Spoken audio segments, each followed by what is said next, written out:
Hello बच्चों, स्वागत है आपका हमारे YouTube channel Pandey education point में। बच्चों, इससे पहले हमने class 12 organic chemistry alcohols, phenols and ethers में पढ़ा था IUPAC नेम ऑफ एल्कोहल्स और फिनॉल्स, यह हमने पढ़ ली थी।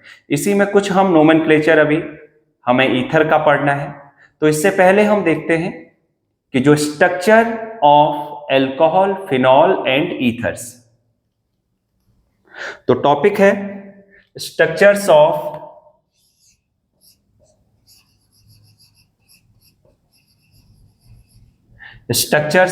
एल्कोहल्स,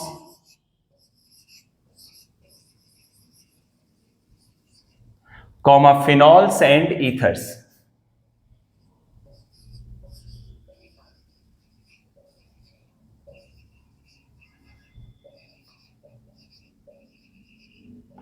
ये हमारे पास है structures of alcohols, phenols and ethers, ये हमारे पास टॉपिक है। चलो बच्चे, इसमें समझते हैं कि एल्कोहल्स, फिनॉल्स और ईथर में हम कैसे स्ट्रक्चर देखेंगे और क्या क्या एंगल इसमें रहता है और किस ढंग से इसे हम लिखते हैं। जैसे कि मैंने इधर लिखा CH3 एल्कोहल की बात करें, हमें इसमें देखना है बॉन्ड एंगल, हमें इसमें देखना है कि एंगल कितना रहेगा और कितने लोन पेयर हैं, बॉन्ड पेयर हैं। देखिए ऑक्सीजन का एटॉमिक नंबर, क्योंकि कार्बन के पास केवल 4 वैलेंस इलेक्ट्रॉन है और 4 के साथ इसने अपनी बॉन्डिंग कर रखी है, 3 हाइड्रोजन, एक इधर ऑक्सीजन के साथ। ऑक्सीजन का एटॉमिक नंबर है 8 और ये है 2,6। इसके लास्ट सेल में 6 इलेक्ट्रॉन है, 2 तो इधर हमारे पास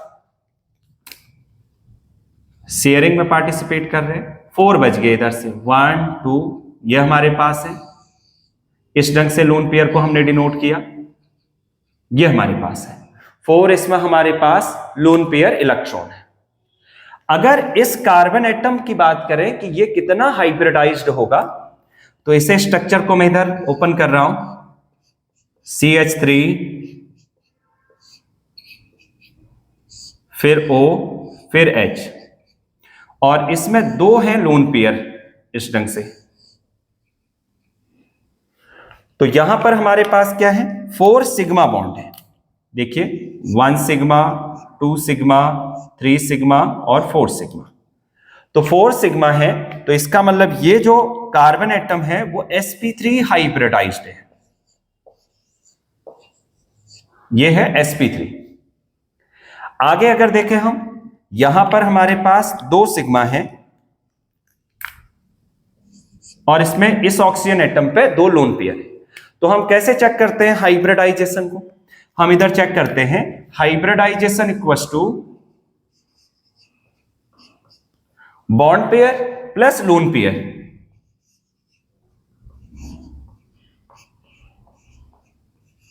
ये हमारे पास है। अब बॉन्ड पेयर कितने हैं, 2 हैं, और लोन पेयर भी कितने हैं, 2 हैं केवल। तो कितने हो गए टोटल, 4। 4 का मतलब कितने हो गए, 4 का मतलब होता है 4 ऑर्बिटल किस में आते हैं हमारे पास, sp3 में आते हैं। 3 कितने में आएंगे, sp2 में आएंगे, और 2 का मतलब है sp, ये हमारे पास है। अब यहां पर हमारे पास 3 है, 3 को हम क्या लिखेंगे, यहां पर 4 है, तो 4 का मतलब क्या हुआ, sp3। और जो टेट्राहेड्रल होता है उसका जो एंगल होता है, टेट्राहेड्रल में sp3 है, sp3 कहीं पर है तो उसका एंगल, जहां पर लोन पेयर नहीं है, वो रहता है 109.5 डिग्री या फिर 109.29 मिनट, ये हमारे पास रहता है। तो यहां पर जो है 109.5 डिग्री से कब है, जब हमारे पास रिपल्सन नहीं होता तब की बात होती है। तो हमने VSEPR थ्योरी में पढ़ा था क्लास 11th में, तो सबसे ज्यादा जो रिपल्सन होता है वो लोन पेयर के बीच में होता है, फिर लोन पेयर बॉन्ड पेयर में रिपल्सन होता है, और सबसे कम जो रिपल्सन होता है वो बॉन्ड पेयर में होता है। तो यहां पर जो ऑक्सीजन एटम है वो भी sp3 हाइब्रिडाइज्ड है। ये ऑक्सीजन एटम क्या है, sp3 हाइब्रिडाइज्ड है। लेकिन इसमें क्या है, लोन पेयर रिपल्सन है, लोन पेयर रिपल्सन। तो इसका जो बॉन्ड एंगल है वो रिड्यूस होके हो जाता है 100, ये जो बॉन्ड एंगल आता है 108 पॉइंट, और इधर हमारे पास आ जाता है 9 मिनट, ये हमारे पास है 108.9 मिनट, इतना हमारे पास यहां पर एंगल रहता है। ये क्यों हुआ? Due to lone pair repulsion, क्योंकि इसमें हमारे पास दो लोन पेयर है, तो इसकी वजह से हुआ। क्यों हुआ? लोन पेयर रिपल्सन, इधर नोट कर दे रहे हैं, due to lone pair repulsion. ये क्यों हो रहा है? Due to lone pair repulsion की वजह से हो रहा है। होना चाहिए था यहां पर बॉन्ड एंगल, यहां पर बॉन्ड एंगल होना चाहिए था 109.5 डिग्री टेट्राहाइड्रल का। कब होता? जब इसमें बॉन्ड होते, जब इसमें लोन पेयर नहीं होते। इस लोन पेयर रिपल्सन की वजह से इन दोनों बॉन्ड की, हाइड्रोजन और CH3 ग्रुप की जो डिस्टेंस है वो कम हो जाती है, तो 108.9 डिग्री इसका बॉन्ड एंगल आ जाता है। ये बहुत इंपॉर्टेंट है, स्ट्रक्चर पूछे जाते हैं, तो आप ध्यान से इसे समझिएगा। चलिए नेक्स्ट नंबर हम देखते हैं फिनॉल में, और ये ग्रुप क्या रहता है हमारे पास? बल्की ग्रुप रहता है। ये CH3 ग्रुप क्या है? बल्की ग्रुप। अब कैसे कैसे चेंजिंग आती है इसे समझते हैं आगे, तो नोट कर लीजिएगा इसे। अब नेक्स्ट नंबर हम देखते हैं फिनॉल में।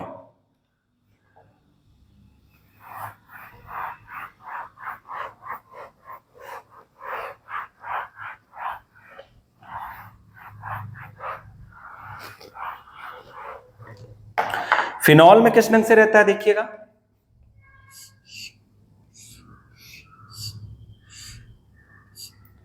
बेंजीन है, और यहां पर हमारे पास ऑक्सीजन, और ये हमारे पास इधर है हाइड्रोजन, इस ढंग से। अब यहां पर हमने क्या देखा, किस ढंग से यहां पर हम बॉन्ड एंगल को चेक करेंगे, इसे हमें समझना है। अब यहां पर हम इसे इस ढंग से ड्रॉ कर लेते हैं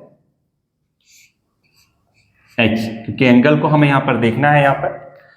अब क्या है, ये जो कार्बन एटम है बेंजीन रिंग पे, उसमें भी देखते हैं, तो यहां पर हमारे पास डबल बॉन्ड में केवल एक सिग्मा, ये जो कार्बन एटम है ना, इधर ये कार्बन एटम, इसके साथ एक सिग्मा, और इधर भी एक सिग्मा।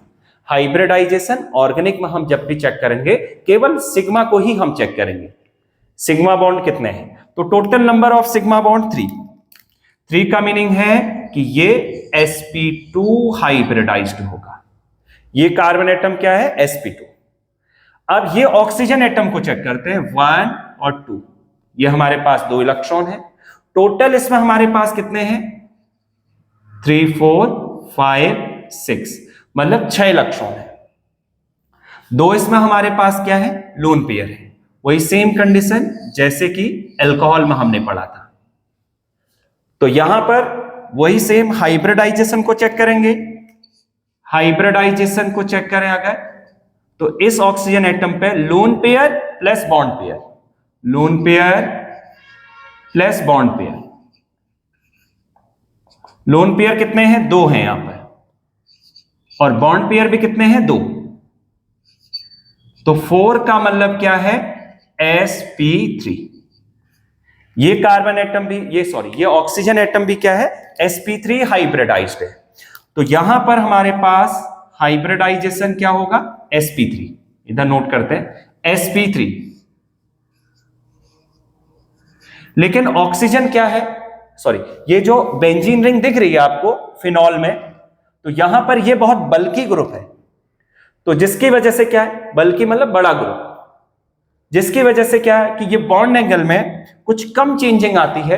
रिपल्सन हो रहा है, लेकिन जो है यहां पर कुछ एंगल कम यहां पर कम चेंजिंग आ रही है एंगल में। टेट्राहाइड्रल में था 109.5 डिग्री, तो यहां पर रहता है 109 डिग्री, इतना एंगल रहता है बॉन्ड एंगल, यहां पर 109 डिग्री रहता है। और क्या था? Hybridisation sp3। और क्यों हुआ? Lone pair repulsion. अल्कोहल से इसमें ज्यादा क्यों है हमारे पास रिपल्सन?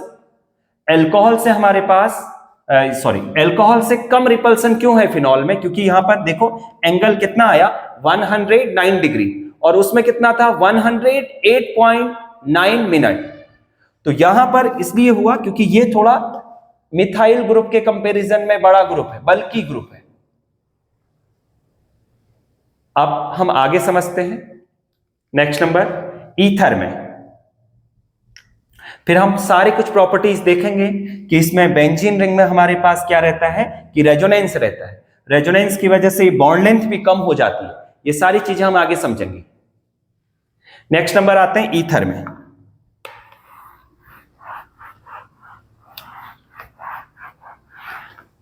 ईथर में क्या है हमारे पास, दो CH3 ग्रुप अटैच्ड होते हैं इस ढंग से। ये हमारे पास दो CH3 ग्रुप अटैच्ड है और यहां पर है लोन पेयर। वही सेम केस, कितने वैलेंस इलेक्ट्रॉन है ऑक्सीजन के पास? 6 वैलेंस इलेक्ट्रॉन।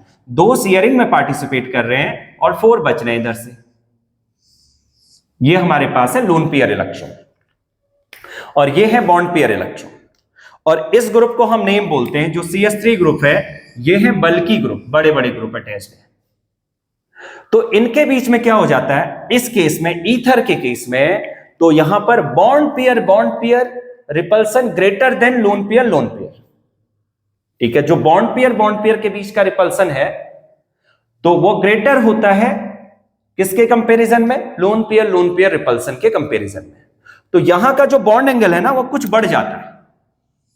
वैसे तो ये ऑक्सीजन एटम कितना है? sp3 है हाइब्रिडाइज्ड, वही 2 बॉन्ड पेयर 2 लोन पेयर। तो यहां पर क्या है, bond pair repulsion greater than loan pair repulsion. तो इसके रेस्पेक्ट में हम क्या देखते हैं कि जो ये बल्कि ग्रुप है इनके बीच का जो रिपल्सन ज्यादा हो रहा है, इससे इसकी बॉन्ड लेंथ बढ़ जाती है, तो उससे एंगल बढ़ जाएगा, एंगल बढ़ेगा। और एंगल जब बढ़ जाएगा तो उस कंडीशन में इसका एंगल रहता है 111.7 डिग्री। ये रहता है हमारे पास। तो ध्यान से समझिएगा, जो बल्कि ग्रुप है इनके बिटवीन का जो रिपल्सन है, बल्कि ग्रुप के बिटवीन का जो रिपल्सन है वो ज्यादा हो जाता है, जिसकी वजह से इसकी बॉन्ड लेंथ बढ़ जाती है, बॉन्ड एंगल बढ़ जाएगा और ये बॉन्ड एंगल टेट्राहेड्रल एंगल से ग्रेटर होगा, 111.7 डिग्री रहेगा। तो ये हमारे पास अल्कोहल, फिनॉल और ईथर में हमने यहां पर बॉन्ड एंगल को और स्ट्रक्चर को, यहां पर कितना हाइब्रिडाइजेशन होगा इसे चेक किया। तो ये हमारे पास था structure of alcohols, phenols and ethers. चलिए अब इसी में नेक्स्ट वीडियोस में हम पढ़ेंगे नोमेनक्लेचर ऑफ ईथर्स और फिर इसी में हम पढ़ते हैं general methods of preparation of alcohols. चलिए ओके, थैंक यू।